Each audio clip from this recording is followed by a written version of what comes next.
እንግዲህ የዴቭ እናት በጣም በሚያሳዝን ሁኔታ አደይ በቤቷ በተኛችበት ሄደው እንግዲህ በትራስ አፍነው እስከ ወዲያኛው ካላሰናበትኩሽ አንቺ ልጄ ጋር ልትተይልኝ አትችይም በማለት እንግዲህ ትራስ ላይ አፍነው እንግዲህ እያጣጣሯት እያለ እንግዲህ ማን ይደርስላታል? ሊሊ ትደርስላታለች ማለት ነው። በጣም በሚገርም ሁኔታ የዴቭ እናት እንግዲህ በዚህ ምክንያት እንግዲህ በቁጥጥር ስር እንደሚውሉ ነው። ምክንያቱም አንድ ሰው ልጁን አላገባልሽም አለኝ ተብሎ አንድ ምስኪን ሰራተኛ የሆነችን በዚህ አይነት ትራስ አፍኖ ለመግደል መጣር በጣም ከባድ ነው። አደይ ይህ አይገባትም። በጣም መልካም እናት አደይ።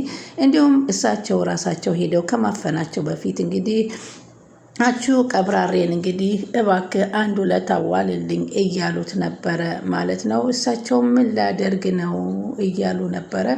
እሳቸውም እንደምነው ደህና ነው አልምዬ፣ እናንተ እዚህ አፍላፍ ገጥማችሁ ምን ትሰራላችሁ? በማለት እንግዲህ ዴቭ አሹና ሮማኔ ቁጭ ባሉበት ነበረ የደረሱት። ሮማኔም እንግዲህ ወደ ክፍል ወደ ክላስ ወደ ላይ ስትወጣላቸው እሳቸው እሱን አንድ እርዳታ ፈልጋለሁ ካንተ በማለት ሲጠይቁት እንደው እሱም በፍጹም አልወደዳቸውም ነበር። ከመጀመሪያውም እንግዲህ ምንድን እንዲሉኝ ነው ብሎ በትዕግስት እየጠበቀ ያለ ግን ያላሰበውን ነገር ገንዘብ በእጁ አስጨብጠው እንግዲህ አንድ ሁለት አዋልልኝ እያሉ ነበር ሲያስጨንቁት የነበረው።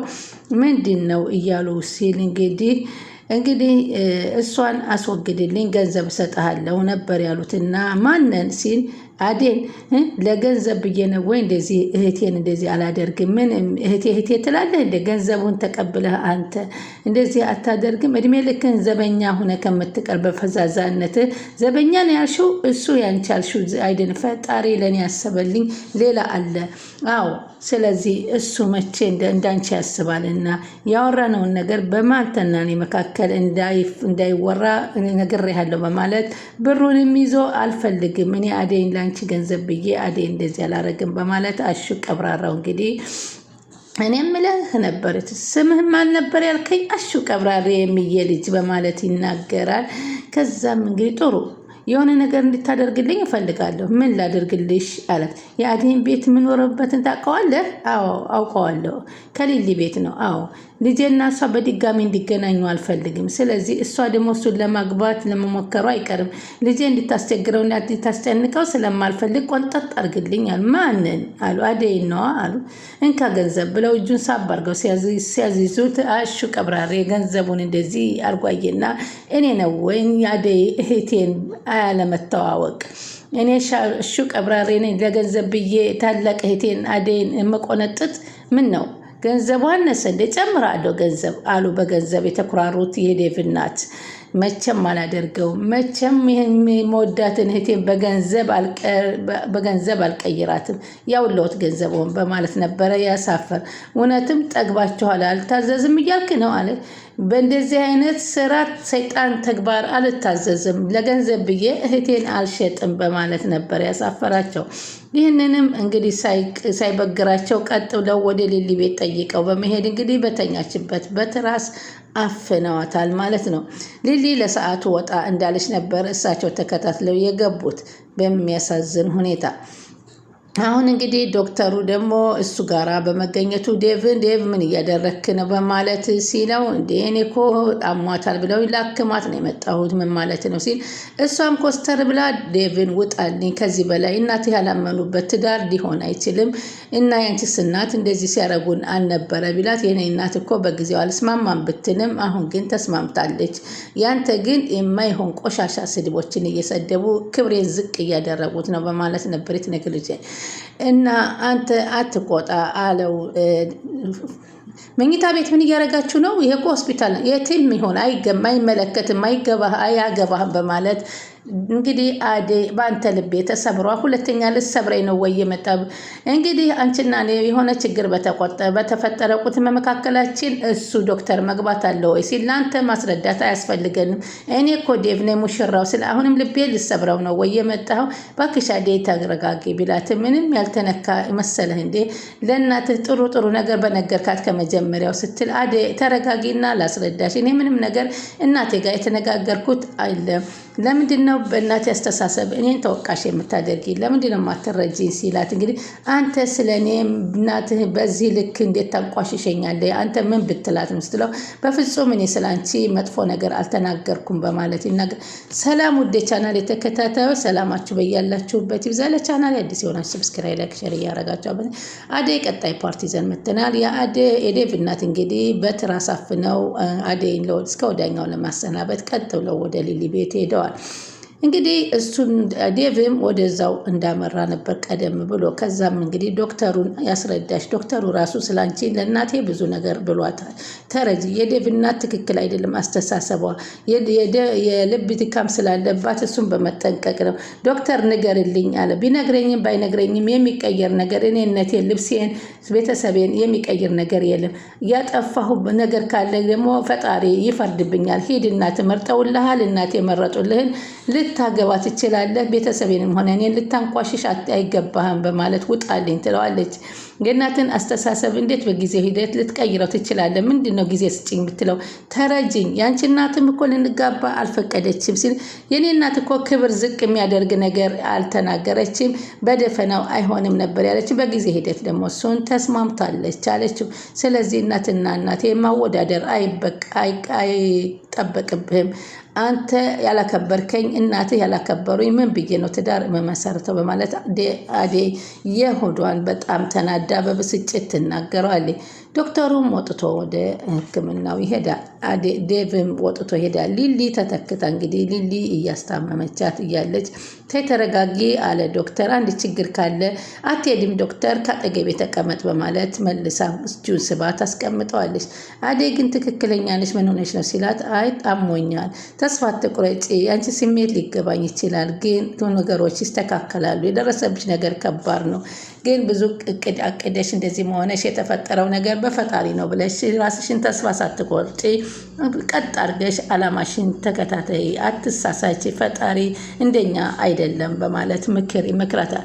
ዛሬ የተበሳጨበትና የተናደርሽበት ነገር ለበጎ ሊሆን ይችላል። ስለዚህ የሚያስከትለውን ነገር ሳታውቂ አትናደጂ፣ ጠንካራ ሴት ነሽ አንቺ፣ እሱን ደግሞ አውቀዋለሁ፣ ግን ስለዚህ ተረጋጊ በማለት እንግዲህ ዶክተሩ ያረጋጋታል።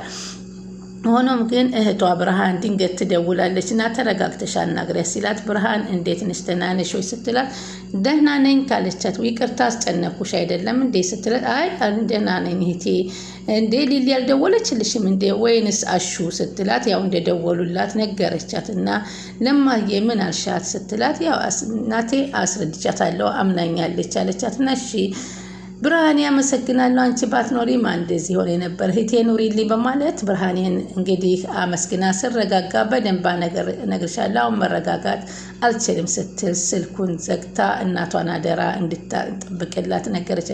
እናትሽን ለማውራት ለመፈለግ ሲል ዶክተር ቢጠይቃትም ስሜቴን መግታት አልችልም፣ እናቴን አስመስሎ መናገር ተጎድቼ አልተጎዳውም ማለት አልፈልግም፣ ስረጋጋ አናገራታለሁ አለችው ዶክተሩ።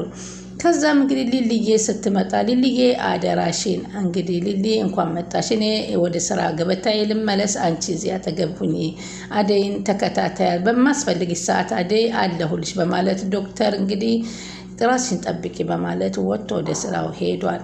እንግዲህ ሊልዬ አሁን ደግሞ እንግዲህ ፍቅር የሚያገባት መስሏት እዛና እዚህ እያለች ትገኛለች። እሷ ናት ይህን ሁሉ እንግዲህ ዴቭ ያገባኛል በማለት ያደረገች። ሴትየዋ ግን ደውላ ከውጭ ሀገር የምትመጣ የምታገባ አለች። አንቺ ነች ማለት ነው የፍቅር እናትን እንግዲህ አንቺ ማለት ነው አይዞሽ ብለሽ የልብ የሰጠሻት አይሆንም ብያለሁ በማለት ትላታለች ማለት ነው። ሩታም ሰምታ በጣም ተናዳ እንግዲህ ሩታ ዶክተሩን ስለምትወደው አደይ ከዴቭ ጋር ከተለያየ ዶክተሩን ተወስዶ አደይ ብላ ስለፈራይ ለራሷን ማመቻቸት መንገድ ይዛለች።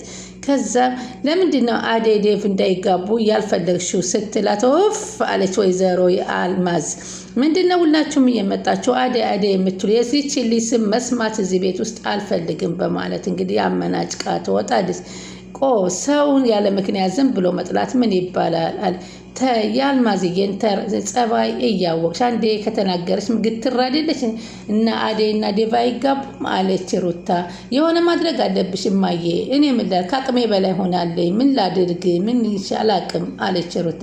ግን ዴቭ ግን በጣም ያሳዝናል፣ ልቡ ተሰብረዋል። የሆነ ነገር ፍጠሪና አደይና ዴቭ መታረቅ አለባቸው። አደይም ልቧ ተሰብረዋል አለ ሮማና። ወይ ጮክ ብለሽ አታሳምኛል ነገር ልብ ድካም አላት የምትሆን እንዴት ብዬ ላስማማቸው አለችና ወይ ጉድ ብለው የፍቅር እናት እንግዲህ ተጨንቃለች። አንድ ነገር ትሆናለች ብዬም እኔ በጣም ፈራሁ። እኔ ዴቭ እንደዛሬ ሆኖ አያውቅምና እባክሽ በማለት አደይም ልቧ ተፈጠረ ብላ ልቧ መሰበር የለበትም ሂጅ አናግራታለሁ ሲሉ ወይዘሮ የፍቅር እናት ይናገራሉ። እኛ ራሱ እኮ የእሷን ሰርግ እየጠበቅን ነበር፣ በመሀል ይሄ ሲፈጠር አናድድም አለች ሮማናዬ። ያልታሰበ ነገር እኮ ነው፣ አልማዝ እኮ ናት በድንገት መታ እንደዚህ ነገር አለም ግልብጥብጥ ያደረገችው ስትል ሩታ ኧረ ወደዛ ከመጣችበት ትመለስ፣ ኧረ እንዳሰማች ሲሉኝ እንዴ ትስማኛ። አንድ ቀን ስለ ሰው ጦርነት ስታወራ ከመጣ ጀምሮ አልማዝን አልሰማሁም። ስለ ሰው ክፉነት ነው የምታወቃው፣ ስለ ሰራተኛ ማንቋሸሽ ነው የማይባል። የመጣችበት ሀገር ላይ እንዴት ነው ከሰው ጋር ተግባብታ የምትኖረው በማለት ሩታም ተናዳ ተናገረች። ሰራተኞቹም እናንተ የፈረንጅ ምግብ ካልሰራችሁ ምን ሰራተኛ ትባላላችሁ እያለች ነው። ሰዎቹ ያሉት ኢትዮጵያ ውስጥ ነው ሰራተኞቹ ወይንስ ፈረንጅ ሀገር ነው ያስብላል። ወይዘሮ አልማዝም በጣም አበዙት። ምን ነው ሰው የተወለደበትን ባህልና ወግ ይረሳል ያስብላል። እንግዲህ ወይዘሮ አልማዝ ነገር በእንደው እናትና ልጅ አንድ አለመቆረጣቸው ዛፍ ላይ የሚገርም ነው። ዴቭ እንግዲህ ሁሉ መከራና ስቃይ ካሳለፈው በኋላ ዛሬ ደግሞ የገጠመው ነገር በጣም ነገር የገጠመው ያሳዝናል። እንግዲህ ሩታም 10 ጊዜ ከዶክተሩ እየተመላለሰች ትገኛለች። ደብዳቤም እየጻፈች ብታስቀምጥም ሊረዳት አልቻለም። እንግዲህ እሷ አደይ አትረዳኝም እያለ ዶክተሩ እንደሚናገረው ሩታን ደግሞ ዶክተሩ ሊረዳት አልቻለችም። አሞሽ ነው ወይ በኩለ ሌሊት የመጣሽው በማለት ዴቭ እንግዲህ ዳይመንድ እያሾፈባት ነበር እና እየሳቀባትም ነበር። ለምን ትስቅብኛለህ? በጣም ታመሻል እንጂ ታመሽ እያለ ነበር የሚያሾፍባት። አዎ ተምሜያለሁ። ምን ነው ታዲያ በሽታውን ያልተናገረ መድኃኒት አይገላትም? ለምን በትክክል ለምን አትናገሪም ህመምሽን ሲላት እና ታዲያ ሲስተር እኮ አለች ሲስተር ጋር ገብተሽ ታክመሽ አትሄጂም ነበር ሲላት እሱን እኮ አላሰብኩትም እያለች ነው።